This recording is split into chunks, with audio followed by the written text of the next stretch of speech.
Salut tout le monde, ici Sarah Charbonneau et je vous souhaite la bienvenue à cette nouvelle émission de La Clique. Cette semaine, on s'offre un beau tête-à-tête avec Jean-Thomas Jobin. Je pense que je le savais inconsciemment, mais... On rencontre aussi Simon Delille pour son deuxième one-man show. J'aurais pas eu l'idée de la joke si j'avais pas eu tout ce qu'il y a autour. Et on se transporte dans les studios d'Énergie à Québec pour la Cage aux Folles. Vous allez le voir, ça va brasser. Les gens font comme, mon Dieu, mais ça n'a pas arrêté, puis on est content. Jean-Thomas Jobin est de retour à Québec pour présenter son quatrième one-man show District 31. Question de découvrir ce spectacle qui nous réserve le 11 décembre prochain. J'ai eu le plaisir de m'entretenir avec lui, ici même, au Don Vegan.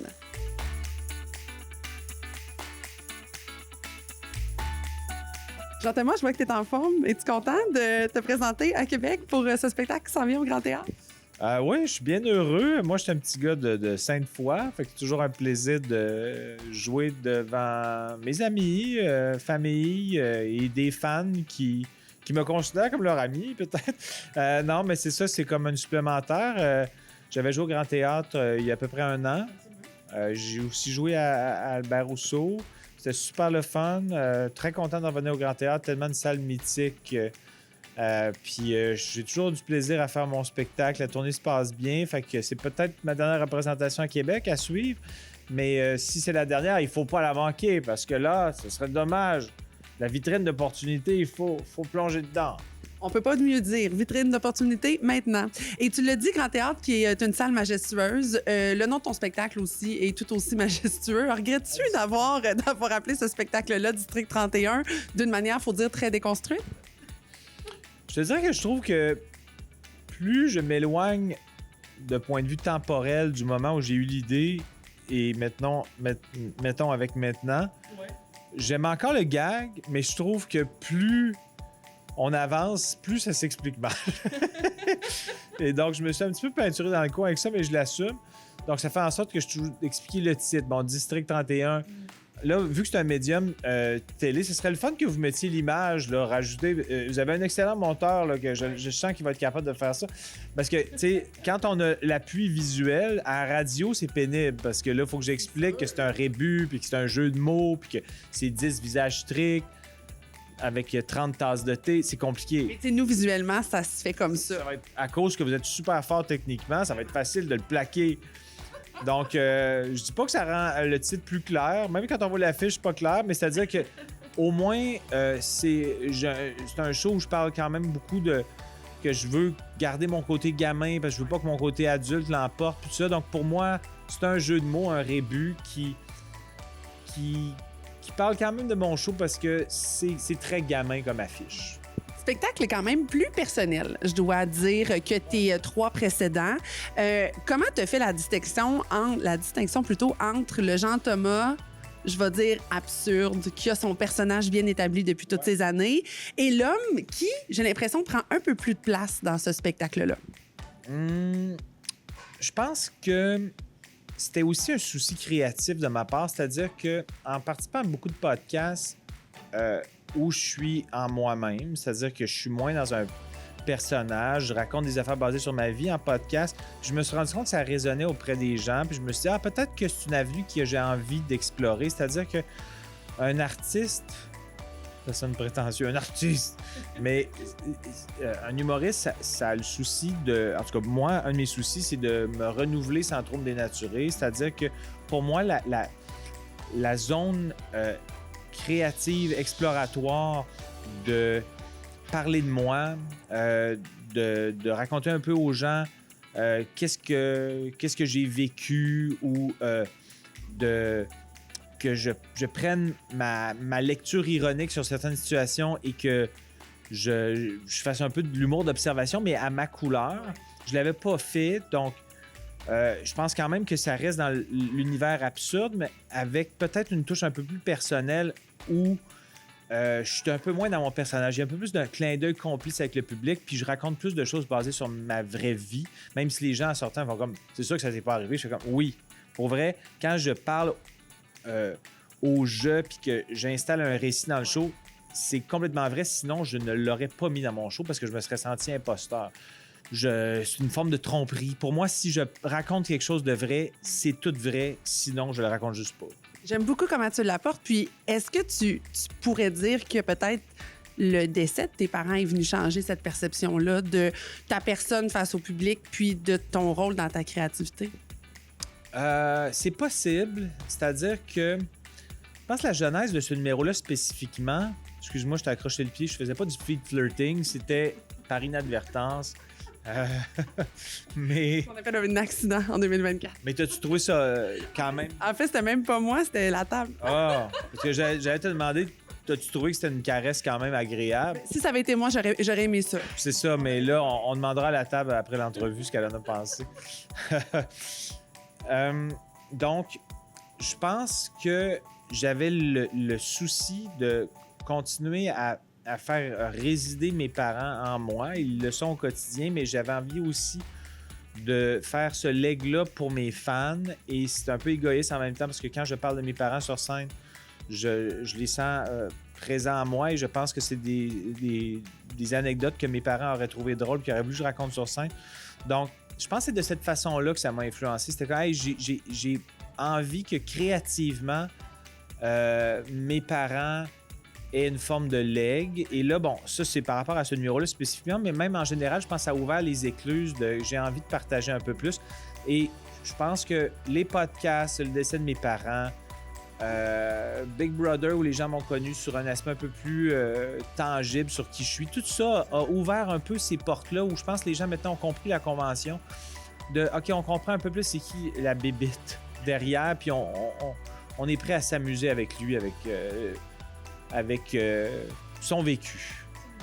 Tu parles des podcasts. Tu es un des privilégiés, j'ai envie de dire, qui en fait beaucoup, qui en fait entre autres avec son chum Mike Ward.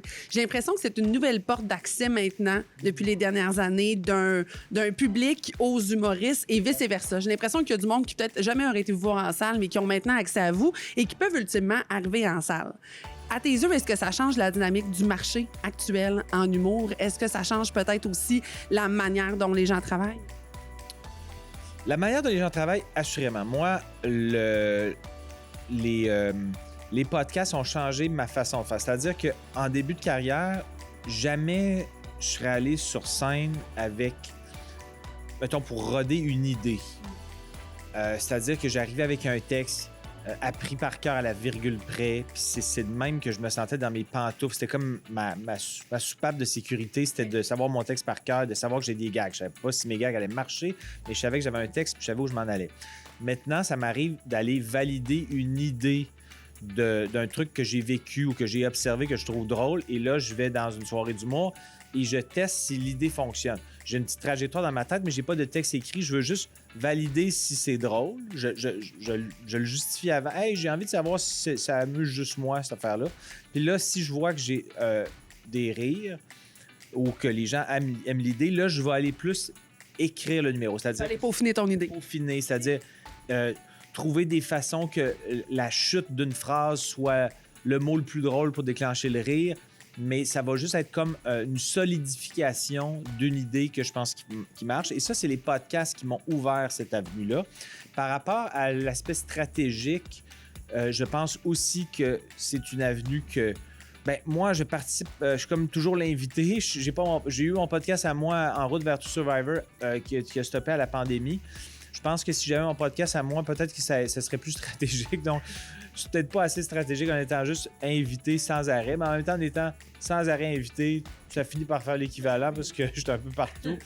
Mais oui, parce que je pense que les fans d'humour, ils aiment apprendre à connaître l'artiste un peu plus, puis ça les aide aussi à comprendre la démarche humoristique et le contenu scénique parce qu'ils ont compris un peu plus. Moi, j'avais peur que ça enlève une magie, mais au contraire, je pense que ça, pour certaines personnes, ça ouvre un horizon plus global.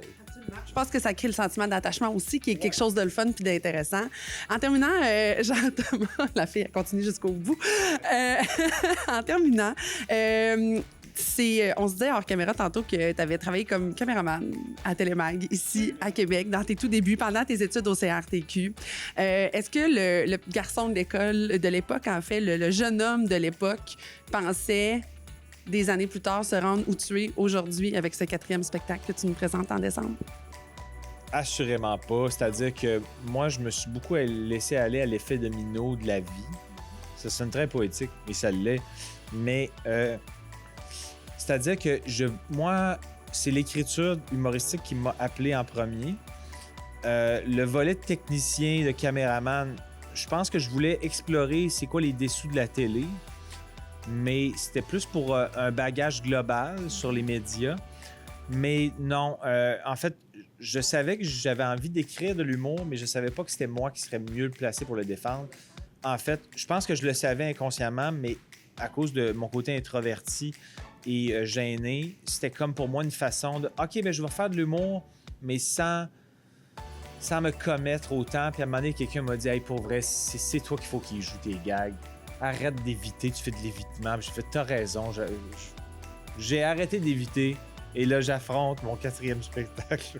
Écoute, on est content que tu aies affronté toutes ces belles années-là de carrière. L'invitation est bien sûr lancée au Grand Théâtre en décembre prochain pour District 31. Vous regarderez l'affiche, vous allez voir comment c'est écrit. C'est un monteur vidéo ici. On va remettre l'affiche. Il reste de la place. Il faut saisir l'opportunité. Là. Maintenant, la fenêtre de temps est là. La fenêtre, c'est beau, une fenêtre d'opportunité. Thomas, c'est toujours un réel plaisir de te recevoir. Merci beaucoup d'avoir passé du temps avec nous aujourd'hui. Merci, on se place pour le coup de pied. Oui. Au retour de la pause de Soyez là, c'est Simon Delille qu'on reçoit sur la clique.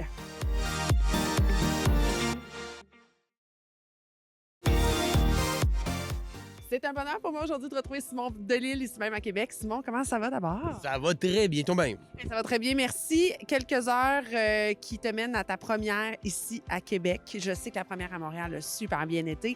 Et quand même, de rencontrer les excellents fans de Québec. Tu te sens comment? J'ai hâte. C'est même pas du stress rendu là. Le show, il est rodé, il est prêt, je l'adore. Puis le petit Champlain à Québec, c'est toujours des soirées formidables. L'ambiance est toujours magique. Fait que honnêtement, je suis fébrile. Là. J'ai très hâte. Oui. Deuxième one-man show, le spectacle Tâche.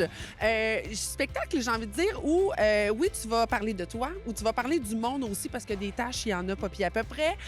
Mais comment t'en es arrivé à ce titre-là, d'abord? Ben, en fait, c'est le titre qui a commencé le travail. C'est que j'ai trouvé l'idée du titre, oui, avec le visuel de on voit mes tâches et tout ça, mais j'ai voulu prendre le thème tâche au sens large. Donc, tâche, pas de S dans le titre, justement parce que je parle de mes tâches à moi, les tâches qu'on a toutes, métaphoriques ou physiques qu'on a sur nous et comme tu dis, les gens qui nous ralentissent un peu dans la société qu'on aime appeler des fois des tâches. Donc, on fait le tour du thème tâche en tant que tel. Fait que le titre est venu au début du travail. Et tu as construit autour de ça. Exactement. Le vitiligo, tes fameuses taches que tu parles, moi, je sais bien, mon papa a cette maladie-là. C'est quelque chose que les gens te parlent beaucoup. Les gens savent-tu vivre par rapport à ça en 2024? Quand même, oui. Peut-être moins sur les médias sociaux, parce que les gens sur les médias sociaux se permettent de dire des choses qu'ils nous diraient jamais, dans le blanc des yeux, jamais. Mais en général, oui, les gens sont très gentils. Puis les quelques-uns qui sont cabotins sur les médias sociaux, je leur envoie de l'amour, parce que clairement, ils en ont manqué pour dire des affaires de même sur aussi quelqu'un qu'ils connaissent pas. Fait que oui, mais de façon très majoritaire, les gens sont très... Des fois, les gens ont des questions, puis j'ai aucun problème moi, à répondre à ces questions-là, mais c'est toujours très poli, très gentil en général.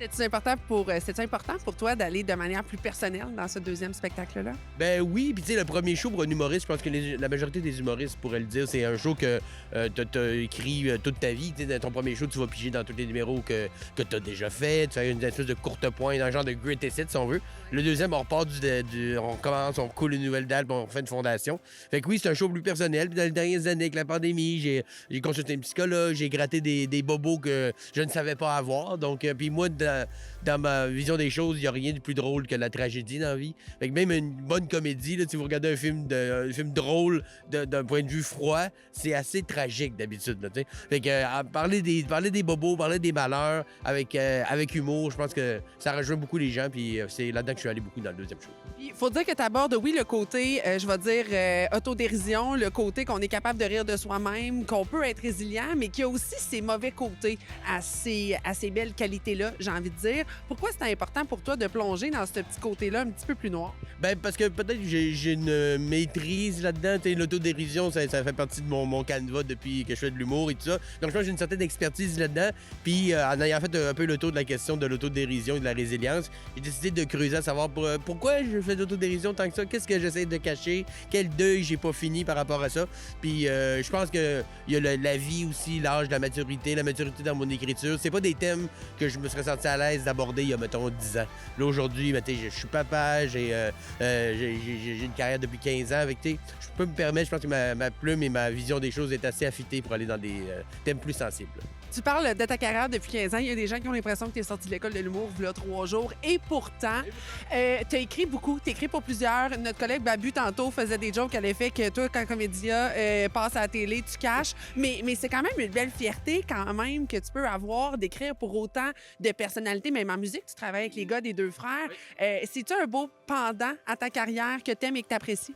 Oui, absolument. Puis, tu sais, moi, comme on en parlait justement avec Babu tantôt, mais j'ai commencé ma carrière, je suis sorti de l'école en 2010. Puis, dans ce temps-là, il n'y avait pas autant de possibilités pour faire de la scène. Donc, gagner sa vie en faisant que de la scène, c'était quand même assez difficile. Fait que un peu juste dans le but de travailler, commencer à donner une joke à un, puis à l'autre, puis faire un brainstorm. Puis, de fil en aiguille, j'ai développé une aptitude pour écrire pour d'autres. Puis, moi, c'est le fun parce que quand tu écris pour quelqu'un d'autre, il y a une distance émotionnelle. Il y a un détachement? Ben, mais c'est pas moi qui va le faire. Fait que je donne des suggestions, je donne mon meilleur, puis après ça m'appartient plus. C'est la personne qui va décider qu'est-ce qu'elle aime là-dedans, qu'est-ce qu'elle veut faire.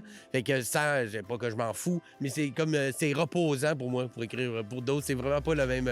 C'est beaucoup plus difficile d'écrire des jokes pour moi que d'écrire des jokes pour d'autres, à mon sens. Est-ce que ça t'est déjà arrivé de dire, t'écris un numéro, t'écris une joke, puis là, t'es comme, ah non, celle-là, elle garde ça pour Bibi ici, c'est pas vrai que je partage. Au début, quand tu commences à être auteur pour d'autres, t'as ce genre de pensée-là. Mais après ça, tu sais, quand je dis que j'écris pour d'autres, c'est toujours l'artiste qui m'envoie sa matière première. On m'envoie un texte, puis on demande de, mettons, rajouter des jokes. Mais tu sais, les jokes que je rajoute, j'aurais pas eu l'idée de la joke si j'avais pas eu tout ce qu'il y a autour. Fait que tu comprends que t'es au service de. Fait que donc ce sentiment-là de « non, je vais la garder pour moi ». Au début, t'as un peu ce sentiment-là, puis c'est comme « hey, je l'aurais pas eu cette idée-là de moi, from scratch. Il a fallu que j'aille sa matière première pour y arriver. Donc ça y appartient autant que ça m'appartient à moi. » Y a-tu un numéro dont t'es très, très, très, très, très fier? Mettons, sans dire le plus fier, parce que c'est comme dire c'est lequel de tes enfants ton préféré, là. Mais le numéro que t'es comme, ouais, celui-là, mon nom est en dessous, puis le petit monsieur se donne une tape dans le dos. Tu parles pour quelqu'un d'autre. Des numéros en tant que tel, ben, je sais qu'il y a un numéro de Maud Landry il y a quelques années, au fait ça juste pour rire, qu'elle a fait, puis il y avait une couple de jokes là-dedans que j'avais aidé à écrire, puis ça avait été un gros succès. Ça, c'est sûr que c'est une fierté quand même. Puis, ben, Mariana Mazza, en général, son premier show, Femme ta gueule, on a fait ça beaucoup ensemble. Fait que j'en aurais plusieurs, là, tu sais, mais un en particulier, j'aurais de la misère d'en cerner juste un, je te dirais. Et toi, personnellement, l'affaire dont t'es la plus fière, je vais dire, par rapport à ta carrière d'humoriste? Ben, j'en ai plusieurs, mais tu sais, moi, j'ai gagné le prochain stand-up en 2020, qui était un concours. Parce que moi, quand il y a eu, dans le temps, il y avait En route vers mon premier gala.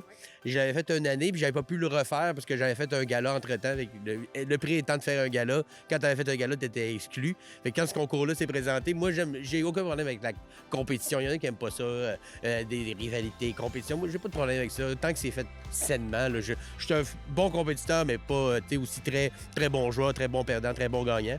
Puis quand ça s'est présenté, ben, tu sais, j'ai gagné. Même si c'était pendant la pandémie, ça m'a permis d'avoir des chroniques à la radio qui m'ont fait faire des remplacements qui font qu'aujourd'hui, je fais de la radio quand même régulièrement. Fait que ça m'a ouvert comme plusieurs petites portes. Ça m'a donné un petit coup de pouce de plus aussi pour être connu du grand public.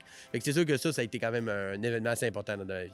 Alors, ce soir, première au Petit Champlain à Québec. Tu es de retour ensuite en janvier, si je ne m'abuse, le 27 précisément.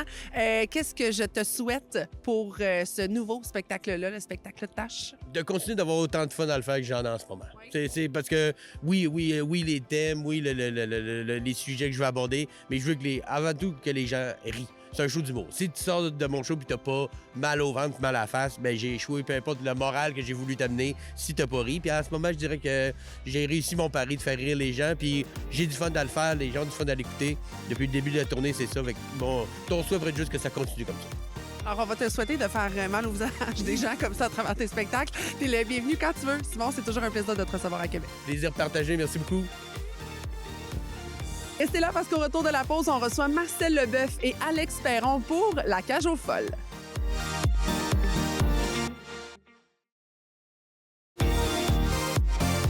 C'est dans les studios d'Énergie à Québec que j'ai le plaisir aujourd'hui de rencontrer Marcel Leboeuf ainsi qu'Alex Perron. Messieurs, bienvenue officiellement à Québec. Merci. Merci beaucoup. Comment on se sent d'abord de venir jouer sur les planches du Théâtre Capitole, ce succès monumental qui est La Cage aux Folles? Ben en fait, tous les deux, on est de Québec. Marcel est de Lévis, moi, Beauport. Fait que c'est un peu revenir chez nous. Puis moi, honnêtement, je sais que ça va paraître un peu têteux, là, mais moi, le public de Québec, je l'aime vraiment beaucoup. Je trouve que c'est encore un public hyper spontané, qui est pas blasé du tout. Fait que moi, je suis vraiment content d'être là. Oui, c'est comme revenir à la maison. C'est le cas de le dire. On vient à la maison, ben, on est dans nos familles. Le public, c'est comme notre famille. Donc, puis on a hâte de montrer à notre famille ce show-là parce qu'on l'aime beaucoup, ce show-là. Puis aussi, moi, je me dis, si on pouvait avoir une poutine Ashton à tous les soirs après le spectacle, ce serait extraordinaire.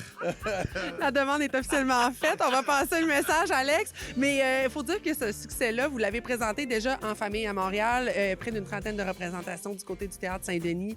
La critique est au rendez-vous, le public est au rendez-vous. Jusqu'ici, pour Québec, c'est le même scénario. L'ingrédient qui fait du succès La Cage aux Folles, La Cage aux Folles, 2024, selon vous, c'est lequel? Je pense que c'est le plaisir que nous, on a sur scène. Puis quand on a sur scène, bien, inévitablement, les gens qui sont dans la salle en ont aussi. C'est comme un 2 heures de party. C'est une pièce de théâtre, mais c'est léger, c'est le rire, c'est le fun, c'est le plaisir, c'est de la paillette, des tunes.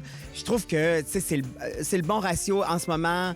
T'sais, dans la vie, c'est pas toujours facile. On vit des affaires qui sont un peu lourdes. Je trouve que ça fait du bien. Est-ce qu'on peut dire que ce show-là est plus pour monsieur, madame, tout le monde? Est-ce qu'on peut essayer d'initier les ados aussi à ça? Comment qu'on voit le côté familial? Ah ben là, écoute, c'est un show pour tout le monde parce que il y a de tout dans ce show-là. Il y a des jeunes, il y a des vieux, il y a des homos, il y a des hétéros. Il y a vraiment des dragues, il y a de tout. Il y a de la musique. Vous allez danser pendant le show. Hein? On va danser, oui, parce que ça se passe d'abord dans la Cage aux Folles, qui est un club.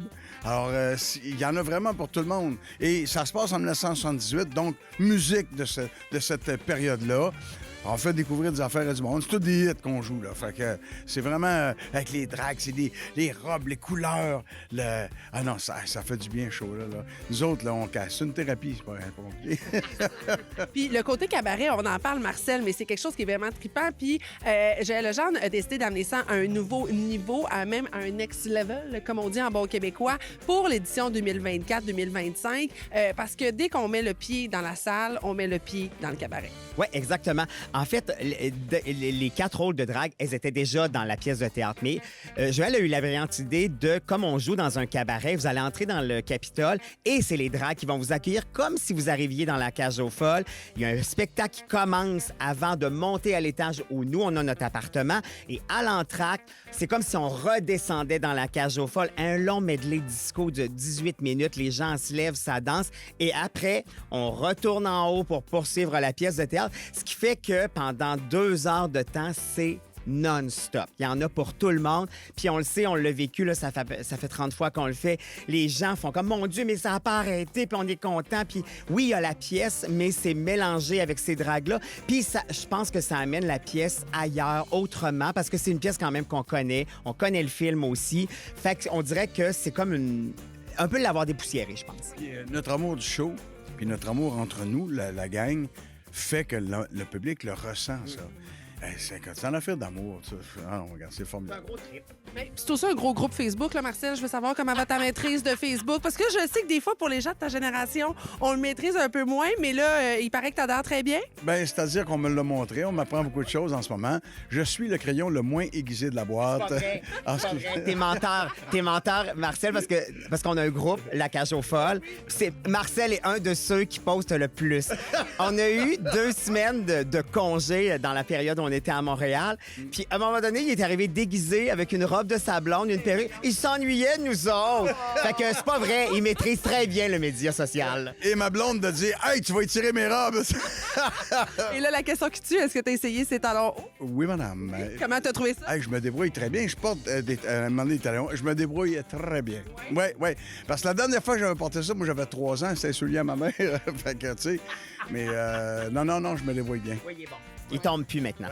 Messieurs, j'ai l'impression que cette pièce-là va être un vent de fraîcheur. Tu sais, on sait le début d'année, on est passé les fêtes. Là, on se dit, la relâche, les congés fériés sont loin. Est-ce que c'est un petit ingrédient de bonheur, vous pensez, dans notre routine en janvier prochain? Assurément, ça va casser votre mois de janvier, puis je vous mets au défi de pas repartir avec le sourire aux lèvres. C'est impossible. Vous allez triper. Même, des fois, on sort, puis les gens nous accrochent parce qu'on va voir des amis qui sont dans ça, puis les gens disent, oh mon Dieu, j'ai envie d'aller au karaoké.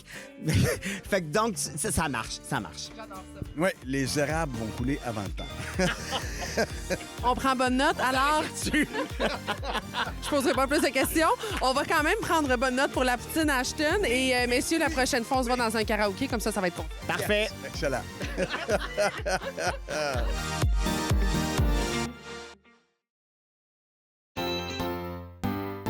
Alors voilà, c'est ainsi que se conclut l'émission pour cette semaine. J'espère bien sûr que vous avez apprécié nos différentes rencontres. Pour revoir nos précédentes émissions de La Clique, c'est sur le télémag.tv que ça se passe ou encore sur le laclique.com. Mon nom est Sarah Charbonneau et je vous retrouve la semaine prochaine. Ciao tout le monde.